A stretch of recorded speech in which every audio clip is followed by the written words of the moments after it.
20ஆம் நூற்றாண்டின் மிக சிறந்த மற்றும் அசைக்க முடியாத கர்நாடக இசை பாடகர்களில் ஒருவரான மகாராஜபுரம் சந்தானம் அவர்களை பற்றிய சரித்திரத்தை இன்றைய சான்றோர் சரித்திர நிகழ்ச்சியில் அறிந்து கொள்வதில் பெருமையடைகின்றோம். மகாராஜபுரம் சந்தானம் அவர்கள் 1928ஆம் ஆண்டு மே மாதம் 20ஆம் தேதி பிறந்தார். 1992ஆம் ஆண்டு ஜூன் மாதம் 24ஆம் தேதி காலமானார். சந்தானம் அவர்கள் இசை ரசிகர்களை தன் காந்த குரலால் கட்டி போட்ட மகாராஜபுரம் சந்தானம் அவர்கள் தியாகராஜ சுவாமிகளின் நேரடி சீட பரம்பரையில் வந்தவர் என்ற பெருமைக்குரியவர். இவர் தமிழ்நாட்டின் தஞ்சாவூர் மாவட்டத்தில் உள்ள சிறுநாங்கூர் என்ற கிராமத்தில் பிறந்தார். புகழ்பெற்ற கர்நாடக இசை மேதை மகாராஜபுரம் விஸ்வநாத ஐயரின் மகனாவார். மெலட்டூர் சாமா தீஷிதரிடமும் பின்னர் தனது தந்தை விஸ்வநாத ஐயரிடமும் முறைப்படி இசை பயின்றார். சந்தானத்தின் குரல் மிகவும் இனிமையாகவும் கம்பீரமாகவும் இருக்கும். கர்நாடக இசையை மிக எளிமையாக பாமர மக்களும் ரசிக்கும்படி பாடுவதில் வல்லவர். இவர் பாடிய அலைப்பாயுதே, போ சம்போ, பார்க்க கிடைக்காதே, மதுர மதுர வேணுகீதம் போன்ற பாடல்கள் இன்றும் கர்நாடக இசை உலகில் எக்காலத்திற்கும் அழியாத புகழ்பெற்ற பாடல்களாக விளங்குகின்றன. சாருகேசி, சிவரஞ்சனி, ரேவதி, ஹம்சநாதம் போன்ற ராகங்களில் இவரே பல தில்லானாக்களையும் பக்தி பாடல்களையும் இயற்றி பாடியுள்ளார். 1960 முதல் 1965 வரை இலங்கை யாழ்ப்பாணத்தில் உள்ள சர் பொன்னம்பலம் ராமநாதன் இசைக் கல்லூரியின் இசைத்துறை தலைவராக பணியாற்றி பல மாணவர்களுக்கு இசை கற்றுக் கொடுத்தார். சந்தானம் அவர்களுடைய அசாத்திய இசை புலமைக்காக பல உயரிய விருதுகள் வழங்கப்பட்டன. மெட்ராஸ் மியூசிக் அகாடமி சார்பாக 1989 சங்கீத கலாநிதி விருதும், 1990 பத்மஸ்ரீ விருதும், 1984 சங்கீத நாடக அகாடமி விருதும், தமிழ்நாடு அரசு வழங்கக்கூடிய கலைமாமணி விருதும் வாங்கினார். அசைக்க முடியாத கர்நாடக இசை பாடகர்களில் ஒருவரான மகாராஜபுரம் சந்தானம் அவர்களுடைய சரித்திரத்தை இன்றைய சான்றோர் சரித்திர நிகழ்ச்சியில் அறிந்து கொண்டதில் மிக்க மகிழ்ச்சியடைகின்றோம்.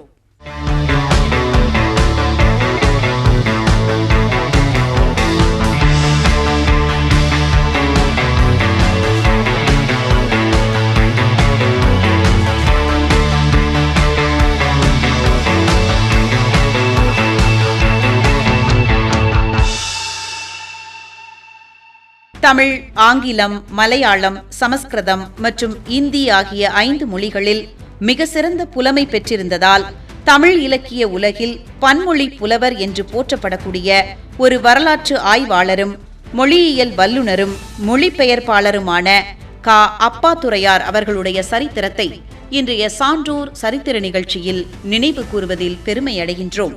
கா. அப்பாத்துரையார் அவர்கள் 1907ஆம் ஆண்டு ஜூன் மாதம் 24ஆம் தேதி பிறந்துள்ளார். 1989ஆம் ஆண்டு மே மாதம் 26ஆம் தேதி காலமாகியுள்ளார். திராவிட இயக்க கருத்துக்களையும் தமிழ்நாட்டின் வரலாற்று பெருமைகளையும் பாமர மக்களும் எளிதில் புரிந்து கொள்ளும் வகையில் இதழியல் பாணியில் எழுதிய முன்னோடி இவரே ஆவார். கன்னியாகுமரி மாவட்டம் ஆரல்வாய் மொழி என்ற ஊரில் காசிநாத பிள்ளை முத்துலட்சுமி அம்மாள் இணையருக்கு மகனாக பிறந்தார். நாகர்கோவிலில் பள்ளி படிப்பை முடித்தார். திருவனந்தபுரம் மகாராஜா கல்லூரியில் ஆங்கிலத்தில் முதுகலை பட்டமும், பின்னர் திருவிதாங்கூர் பல்கலைக்கழகத்தில் தமிழில் முதுகலை பட்டமும் பெற்றார்.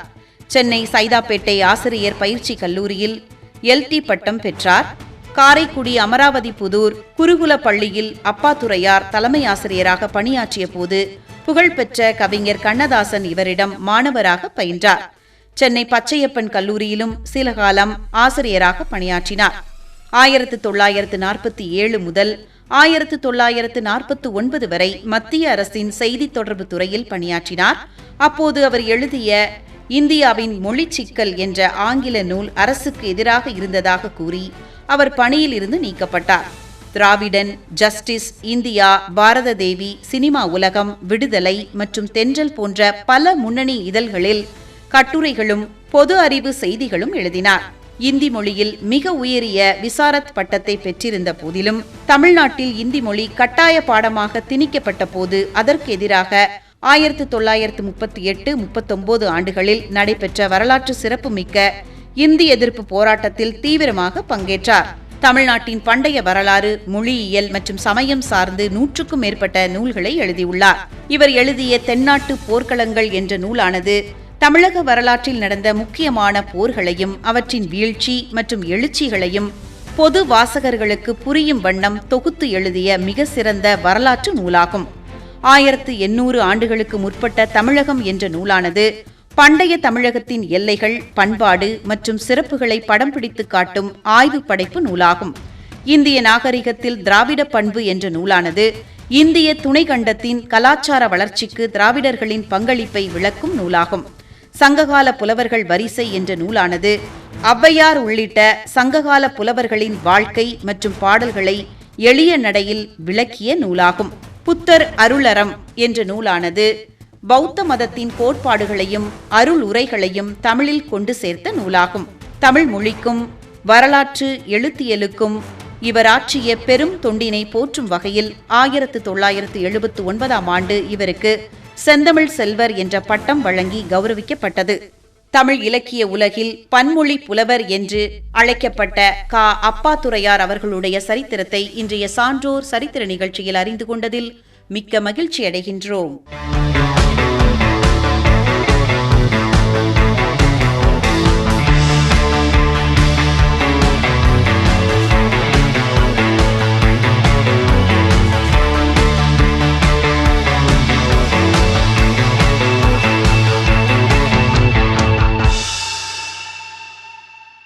தமிழ் இலக்கிய உலகிலும் திரைப்பட துறையிலும் மிக புகழ்பெற்ற கவிஞர் மற்றும் பாடலாசிரியரான கவிஞர் கண்ணதாசன் அவர்களின் சரித்திரத்தை இன்றைய சான்றோர் சரித்திர நிகழ்ச்சியில் நினைவு கூர்வதில் பெருமை அடைகின்றோம்.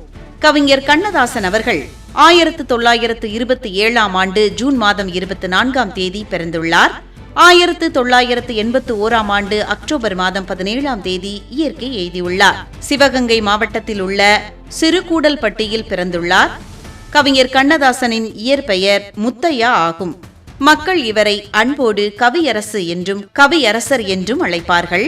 கவிஞர் கண்ணதாசன் அவர்கள் 5000த்திற்கும் மேற்பட்ட திரைப்பட பாடல்களையும் 4000த்திற்கும் மேற்பட்ட கவிதைகளையும் எழுதியுள்ளார். 1949ஆம் ஆண்டு வெளியான கண்ணியின் காதலி திரைப்படத்தில் இடம்பெற்ற கலங்காதிரு மனமே என்ற பாடலே இவர் எழுதிய முதல் திரைப்படமாகும். இந்து மதத்தின் தத்துவங்களை விளக்கி இவர் எழுதிய அர்த்தமுள்ள இந்து மதம் என்ற நூல் மிகவும் பிரசித்தி பெற்றது. இயேசு கிறிஸ்துவின் வரலாற்றை கவிதை வடிவில் இயேசு காவியம் என்ற பெயரில் நூலாக படைத்துள்ளார் கவிஞர் கண்ணதாசன் அவர்கள். தன் வாழ்க்கையை விளக்கி வனவாசம் மற்றும் மணவாசம் ஆகிய நூல்களை எழுதியுள்ளார். தமிழக அரசின் அரசவை கவிஞராக பணியாற்ற சிறப்பித்தார் கவிஞர் கண்ணதாசன் அவர்கள். இவர் எழுதிய சேரமான் காதலி என்ற நாவலுக்காக 1980ஆம் ஆண்டு சாகித்ய அகாடமி விருது இவருக்கு வழங்கப்பட்டது. எளிய சொற்களில் ஆழமான தத்துவங்களை மக்களின் மனதில் பதிய வைத்த பெருமை கவியரசர் கண்ணதாசனையே சேரும். இலக்கிய உலகிலும் திரைப்பட துறையிலும் மிகவும் புகழ்பெற்ற கவிஞரான கவிஞர் கண்ணதாசன் அவர்களின் சரித்திரத்தை இன்றைய சான்றோர் சரித்திர நிகழ்ச்சியில் அறிந்து கொண்டதில் மிக்க மகிழ்ச்சி அடைகின்றோம்.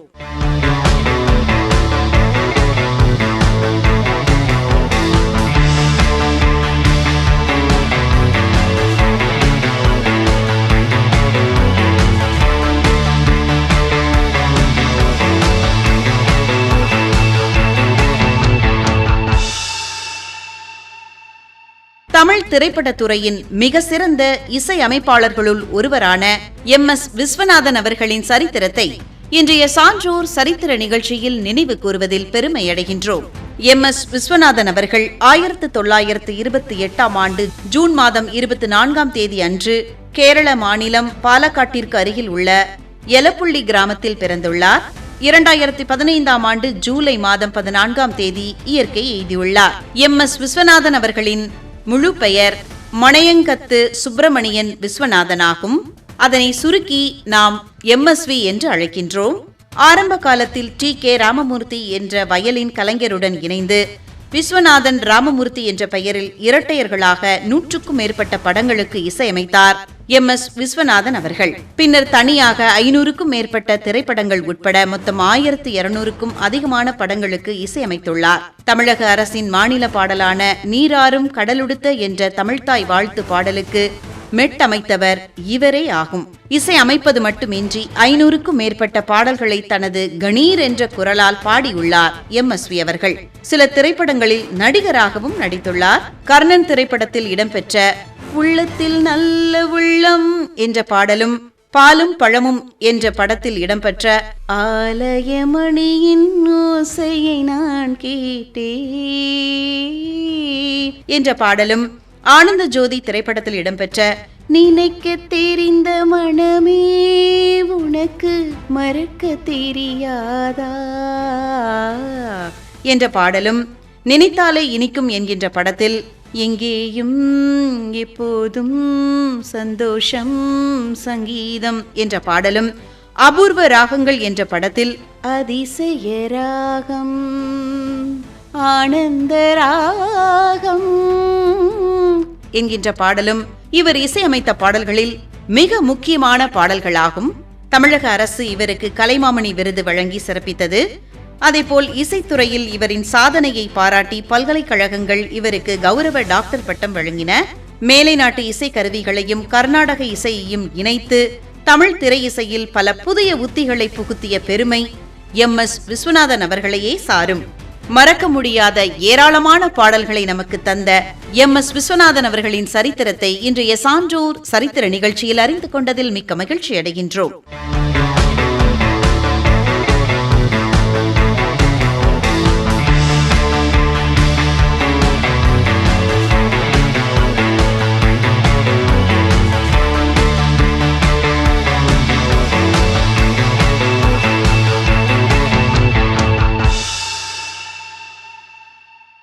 இந்தியாவின் 4வது குடியரசுத் தலைவரான V.V. கிரி அவர்களுடைய சரித்திரத்தை இன்றைய சான்றோர் சரித்திர நிகழ்ச்சியில் நினைவு கூறுவதில் பெருமையடைகின்றோம். V.V. கிரி அவர்கள் 1894 ஆண்டு ஆகஸ்ட் மாதம் 10ஆம் தேதி பிறந்துள்ளார். 1980 ஆண்டு ஜூன் மாதம் 24ஆம் தேதி இயற்கை எய்தியுள்ளார். SS. கிரி அவர்களின் முழு பெயர் வராககிரி வேங்கடகிரி ஆகும். ஒடிசா மாநிலத்தில் உள்ள அன்றைய மதராஸ் மாகாணத்தில் பிறந்துள்ளார். தொழிலாளர் நலனுக்காகவும் அவர்களின் உரிமைகளுக்காகவும் நாடு முழுவதும் குரல் கொடுத்ததால் இவர் தொழிலாளர்களின் தோழன் என்று போற்றப்படுகிறார். மக்கள் இவரை அன்போடு மெல்லிசை மன்னர் என்று அழைப்பார்கள். 1969 முதல் 1974 ஆண்டு வரை இந்தியாவின் 4வது குடியரசுத் தலைவராக பணியாற்றினார். இந்தியாவின் குடியரசுத் தலைவர் வரலாற்றில் சுயேட்சை வேட்பாளராக போட்டியிட்டு வெற்றி பெற்ற ஒரே நபர் இவரே ஆவார். 1967 முதல் 1969 ஆண்டு வரை இந்தியாவின் துணை குடியரசுத் தலைவராக பதவி வகித்தார். V.V.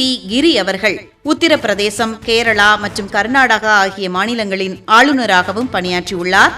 இந்திய அமைப்பை உருவாக்கி அகில இந்திய ரயில்வே தொழிலாளர் கூட்டமைப்பை உருவாக்கி அதன் தலைவராக நீண்ட காலம் செயல்பட்டார்.